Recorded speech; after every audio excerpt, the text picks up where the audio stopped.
লক্ষ্য আসন্ন স্থানীয় নির্বাচন। আর ধর্মনগরে প্রদেশ কংগ্রেসের মাইনরিটি সেলের সাংগঠনিক বৈঠক অনুষ্ঠিত। সাংগঠনিক বৈঠকে সংগঠনকে তৃণমূল স্তরে প্রসারিত করার সিদ্ধান্ত। নিজের পায়ের উপর দাঁড়ানোর চেষ্টা জারি রেখেছে প্রদেশ কংগ্রেস। শনিবার ধর্মনগর কংগ্রেস ভবনে ত্রিপুরা প্রদেশ কংগ্রেসের মাইনরিটি সেলের সাংগঠনিক বৈঠক অনুষ্ঠিত হয়। বৈঠক শেষে আয়োজিত হয় সাংবাদিক সম্মেলন।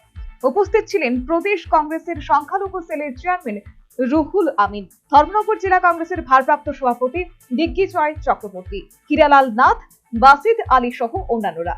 এদিন সংগঠনের পক্ষ থেকে জানানো হয়, ভারতীয় সংবিধানের উপর যেভাবে আঘাত নামিয়ে আনা হচ্ছে তা রোধ করতেই এই সাংগঠনিক সভার আয়োজন।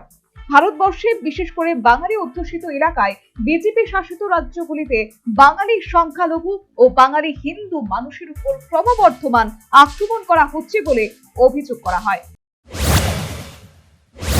ভারতবর্ষে যেভাবে একে একে বিশেষ করে বাঙালিদের উপরে যেভাবে চতুর্দিকে অবাঙালি এলাকাতে বিজেপি শাসিত স্টেটগুলিতে যেভাবে একটা আক্রমণ সংগঠিত করছে, আমরা তার তীব্র নিন্দা জানাচ্ছি এবং ভারতবর্ষের সমগ্র মানুষের মধ্যে যে মেলবন্ধন আছে সাংবিধানিকভাবে, সেই মেলবন্ধনকে অটুট রাখার জন্য আজকে ধর্মনগরের যে সংখ্যালঘু সম্প্রদায়ের বিভিন্ন শাখা সংগঠনের যে ব্লক কর্মকর্তারা এবং ডিস্ট্রিক্ট কর্মকর্তারা এবং ধর্মনগর প্রদেশের যারা কংগ্রেসের কর্মকর্তা, আমরা সবাই একসাথে মিলিত হয়ে ঐক্যবদ্ধভাবে আগামী দিনে ভারতবর্ষে তথা ত্রিপুরাতে গণতান্ত্রিক পরিবেশ সৃষ্টি হওয়ার জন্য আমরা আমাদের আন্দোলনের ধারাকে জারি রাখব। সভায় রুহুল আমিন বলেন, দেশের গণতান্ত্রিক ধারা রক্ষায় এবং সংবিধানকে সুরক্ষিত রাখতেই প্রদেশ কংগ্রেসের সংখ্যালঘু সেল ঐক্যবদ্ধভাবে রাজ্যের বিভিন্ন শাখা সংগঠন নিয়ে একজোট হয়েছে। তিনি অভিযোগ করেন, দ্রব্যমূল্যের ঊর্ধ্বগতি, তীব্র বেকারত্ব এবং রাজ্যের বিপর্যস্ত স্বাস্থ্য ও শিক্ষা ব্যবস্থা রাজ্য সরকারের ব্যর্থতার চিত্র স্পষ্ট করে তুলেছে।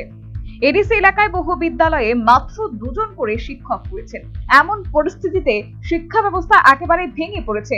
তিনি আরো বলেন, বিদ্যুৎ বিভাগে স্মার্ট মিটারের নামে রাজ্যের সাধারণ মানুষকে শোষণ করা হচ্ছে। এই স্মার্ট মিটার বসানোর যে চক্রান্তের অংশ তা বন্ধ করতে ত্রিপুরা রাজ্যের প্রতিটি পাড়ায় পাড়ায় আন্দোলন সংগঠিত করা হবে। কেউ ঘরে স্মার্ট মিটার বসাতে এলে তা প্রতিরোধ করা হবে বলেও হুঁশিয়ারি দেন তিনি। সবচেয়ে বড় জিনিস হলো ত্রিপুরাতে এখন সবচেয়ে বড় জ্বলন্ত ইস্যু এটা হলো বিদ্যুতের যে স্মার্ট বিল। এই বিলটা ত্রিপুরার মানুষের সাথে সাযুজ্য রেখে এই স্মার্ট বিল প্রয়োগ করা হচ্ছে না।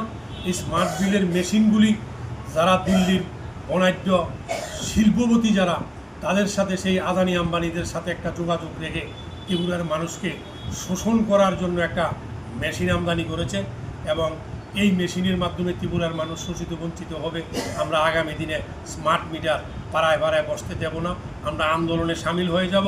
যদি স্মার্ট মিটার কোনো পাড়াতে কেউ নিয়ে যায়, আমরা সহায়কভাবে তার বাধা দেব, আমরা মেশিন বসাতে দেব না।